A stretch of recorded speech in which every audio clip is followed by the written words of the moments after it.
वर्ण व्यवस्था के अंतर्गत चारों वर्णों के कर्तव्य क्या है?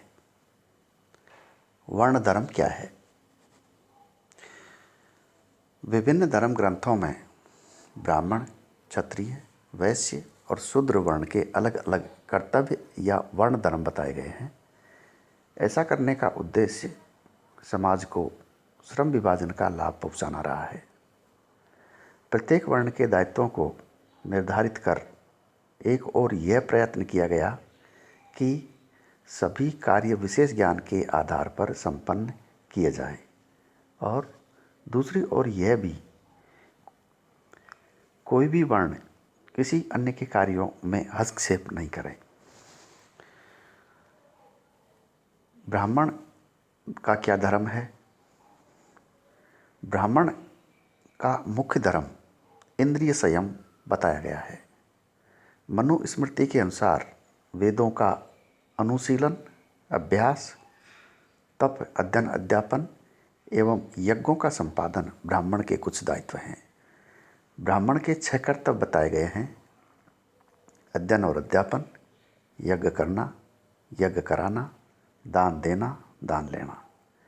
ब्राह्मणों को सौंपे गए इन सभी दायित्वों का संबंध सात्विक गुणों के साथ है और सात्विक गुणों को सर्वश्रेष्ठ माना गया है।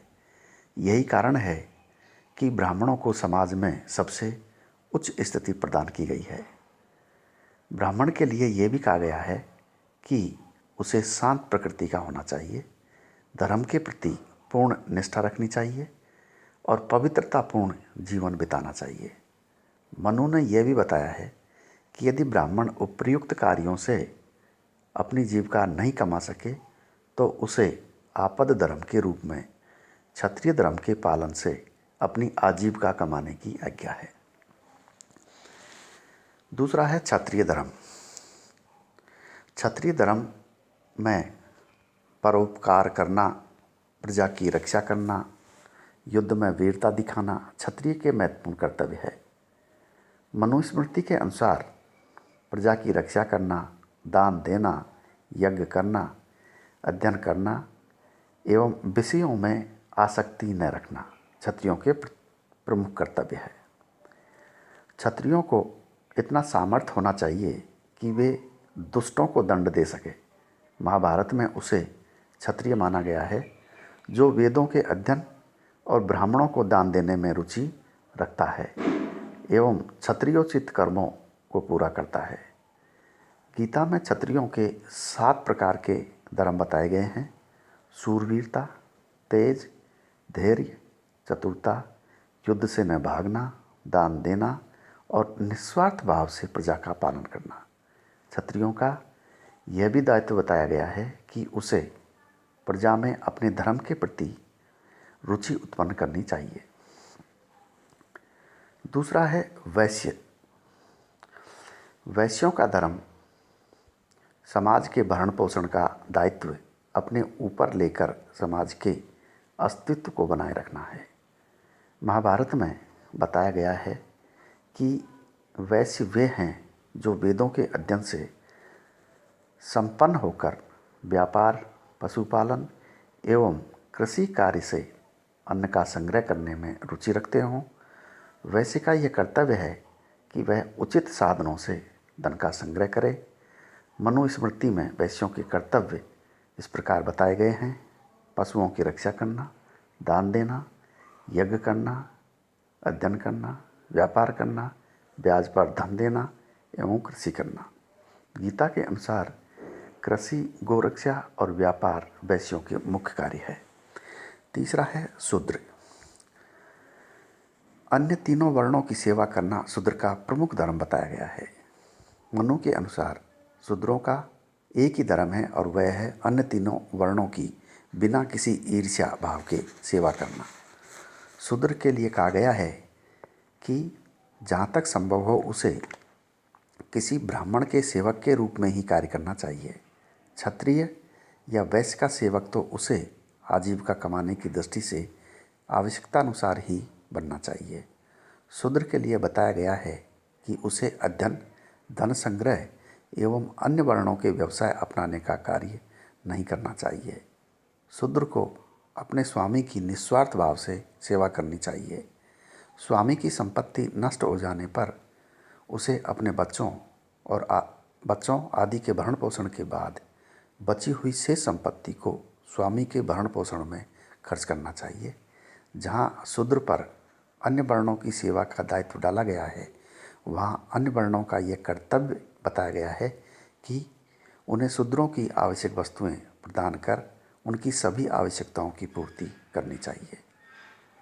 उपर्युक्त विशिष्ट धर्मों के अतिरिक्त सभी वर्णों के कुछ सामान्य धर्म या कर्तव्य बताए गए हैं, जैसे क्षमावान होना, सरल स्वभाव रखना, किसी से द्रोह न करना, सभी जीवों का भरण पोषण करना, पत्नी से ही संतान को जन्म देना, पवित्रता बनाए रखना, क्रोध नहीं करना, सच बोलना एवं धन बांटकर उसको काम में लेना आदि। महाभारत में एक महत्वपूर्ण बात यह बताई गई है कि वर्णों का विभाजन उपर्युक्त धर्मों के आधार पर किया गया है, न कि वर्ण के आधार पर उनके कर्म का निर्धारण। इससे स्पष्टतः ज्ञात होता है कि वर्ण व्यवस्था गुण पर आधारित थी, न कि जन्म पर। वर्ण की कुछ विशेषताएं बताई गई है जिनके आधार पर और हम वर्ण को आसानी से अच्छी तरह से समझ सकते हैं। श्रम विभाजन पर आधारित है। वर्ण व्यवस्था के अंतर्गत विभिन्न वर्णों का कर्म इस प्रकार निर्धारित किए गए थे कि सभी सामाजिक आवश्यकताओं की पूर्ति हो सके। प्रत्येक अपने दायित्व का पालन करता हुआ सामाजिक प्रगति में योग देता था। विशेषीकरण में सहायक। वर्ण व्यवस्था में विभिन्न प्रकार के कार्यों का विभिन्न वर्णों में विभाजन हुआ है। वहाँ उसके परिणाम स्वरूप पीढ़ी दर पीढ़ी एक ही प्रकार के कार्यों को करते रहने से लोगों को कार्य विशेष में निपुणता भी प्राप्त हुई है। इससे संपूर्ण समाज को विशेषीकरण का लाभ मिला है। गुण एवं स्वभाव पर आधारित। यद्यपि कुछ लोग वर्ण व्यवस्था को जन्म पर आधारित स्त्रीकरण का रूप मानते हैं, परंतु प्राचीन ग्रंथों के अध्ययन से प्राप्त प्रमाणों से स्पष्ट है कि प्रारंभ में इस व्यवस्था का आधार व्यक्ति के गुण एवं स्वभाव रहा है। धीरे धीरे इस व्यवस्था में कठोरता आती गई और जन्म का महत्व बढ़ता गया। शक्ति और अधिकारों का निश्चित वितरण इस व्यवस्था के अंतर्गत पाया जाता है। विभिन्न वर्णों की विभिन्न शक्तियों और अधिकार रहे हैं। यद्यपि शक्ति और अधिकार की दृष्टि से ब्राह्मण की स्थिति सर्वोच्च रही है, परंतु अन्य वर्णों को भी सामाजिक दृष्टि से महत्व दिया गया है। व्यवसायों का पूर्व निर्धारण। वर्ण व्यवस्था के अंतर्गत प्रत्येक वर्ण के कुछ परंपरागत पूर्व निर्धारित व्यवसाय रहे हैं। साधारणतः प्रत्येक व्यक्ति को अपने वर्ण से संबंधित व्यवसाय को अपनाने की ही आज्ञा दी गई है। गुणात्मक प्रेरणा। वर्ण व्यवस्था में व्यक्तियों को अपने वर्ण धर्म का पालन करने की विशेष प्रेरणा प्रदान की गई है। यहाँ कहा गया है कि जो व्यक्ति अपने वर्ण धर्म का पालन करेगा उसे इस जीवन में तो उच्च स्थान प्राप्त होगा ही, परंतु आगामी जीवन में भी इसका फल मिलेगा। आध्यात्मिकता पर विशेष जोर। भारतीय संस्कृति में आध्यात्मवाद को विशेष महत्व दिया गया है।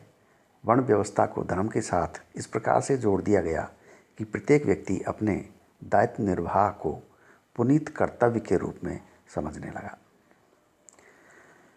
कर्म के सिद्धांत एवं पुनर्जन्म की धारणा पर जोर। वर्ण व्यवस्था के अंतर्गत विभिन्न व्यक्ति अपनी अपनी सामाजिक स्थिति से संतुष्ट रहें और उसके अनुरूप अपने कर्तव्यों का पालन करते रहें। इस हेतु इस व्यवस्था को कर्म के सिद्धांत एवं पुनर्जन्म की धारणा के साथ जोड़ दिया गया। ऐसा करके एक और व्यक्ति को अपनी सामाजिक स्थिति के प्रति संतुष्ट रहने और दूसरी ओर अपने दायित्व का ठीक ढंग से निर्वाह करने की प्रेरणा प्रदान की गई। तो ये इस प्रकार से वर्ण व्यवस्था के वर्ण के कुछ धर्म है और उसकी कुछ विशेषताएं हैं, जिसके आधार पर हम वर्ण व्यवस्था को आसानी से समझ सकते हैं। धन्यवाद।